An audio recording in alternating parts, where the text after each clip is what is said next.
Now I'm going to build on the previous description of a resource curse and provide some examples. The resource curse characteristic that we see. Not every country, but on average, our poorer countries, our lower income countries have an over-reliance on a particular resource. That resource could be a mineral, could be a drug, could be something, could be oil, for example. So there's some type of natural resource in which your country has a lot of money from, but at the same time has an over-reliance on. So let's say all of a sudden people don't need oil anymore. If overwhelmingly all of your country is devoted to oil production, you're screwed big time. And so you can see how these countries that have an over-reliance on one particular resource are very much at the mercy on if people still want that resource. And so this is something to also keep in mind. Further, when we think about the resource curse, its characteristic is it has countries that have this particular phenomenon have slower economic growth.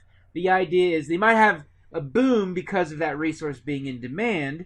However, they're not investing in other industries. They're not investing in various other types of economic sectors, various other types of things. They're not interested in developing education. They're not interested in investing in technology or improving gender equality. Instead, it's all about that resource. It's all about whatever that number one driver of that country's economy might be. Further, key to understanding the resource curse, and if you ever had to describe it, is you have to talk about the role of power. Because key to this is whoever owns or controls, who has full access to a particular resource, has all the power. And so that's what in a lot of these countries, you might have a dictatorship or a government that will take over control of a particular resource. And so essentially, it's all about that resource. And whoever has power of that resource, they have control. And so if the next guy wants to take over and become a leader of a country or wants to take over control of a particular resource, then they'll use various means to achieve that objective. And so you might use violence. And so you can see where conflict is involved. As you have people wanting to fight or wanting to use violence or wanting to essentially gain physically access to a particular resource. And so power is key. Further, how do people keep power is using corruption. And so you find also these countries that are lower income, countries that have a lot of over-reliance on resources, essentially have a situation where corrupt leaders are trying to keep that power, and so they're not investing in education. They're not investing in health, even though people all throughout the particular country might be dying of infectious diseases and things that we can control and get rid of, but because that money in that particular technology is not getting access to the people who need it, because instead it's going to a bunch of machine guns and tanks and various things to people build up to keep power. You can also see why that power and that corruption and conflict occurs there. So oftentimes you see a lot more money spent on military and protection and firearms rather than on education, health, and the general well-being of the country.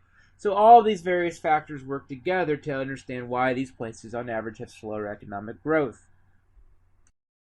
A non-governmental organization called Transparency International has gone around and essentially mapped the most corrupt countries of the world. And on average, you see a pattern here. Some of the most corrupt countries in the world are also countries that are prone to the resource curse. Now let's use an example. In Kenya is a country in Africa that has rather high levels of starvation and hunger. And so it's a country where people die of starvation. But at the same time, it's a country in which they have plantations in massive amounts of land area full of coffee bean plantations. Why? Because there's suddenly a global demand for Kenyan coffee. Coffee beans that are from the country of Kenya. And so because it's globally demanded, it's become the resource curse in Kenya. So here you have a particular resource. In this case, coffee beans. This is something that's widely consumed in the global market. So people are willing to pay a high price for this coffee bean. But at the same time, these large fields of nothing but commercial agriculture in the form of coffee beans is essentially in places in which people are dying of starvation, of hunger.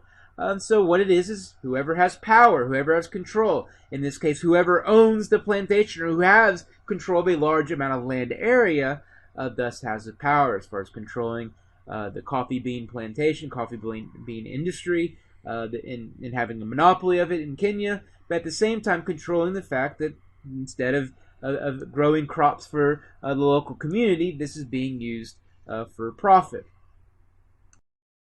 And in general, that's the pattern we see. We see three primary coffee growing or coffee producing and exporting areas of the world. You've got Central and South America. We also have Africa, and then a little bit of Southeast Asia, there in particular Indonesia, where the city of Java is located, which obviously for coffee fans, they know all about that. So that's kind of the production of coffee, but as far as the consumption of coffee is, for the most part, those wealthier stage 4 countries in Western Europe, Northern America, and parts of East Asia. So you can definitely see a clear difference between those that produce the coffee and those that consume the coffee. And so essentially the raw materials, the coffee beans, are gathered in Kenya, taken somewhere else, manufactured, and then sold, and oftentimes sold back. If Kenyans wanted to drink coffee, they would actually have to export coffee into their country in terms of the final manufactured product. And so that's one of the problems you see in a lot of these resource-cursed countries, is oftentimes the raw materials or the resource they export out so that somewhere else it can be manufactured, value can be added, and then they have to then buy it back at a higher price, that raw material once it's converted to a finished product.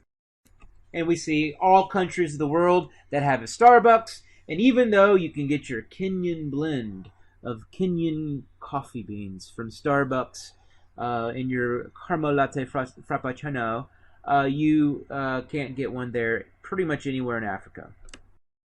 And subsequently, you don't see people benefiting from the growth of Kenyan coffee anywhere in Kenya.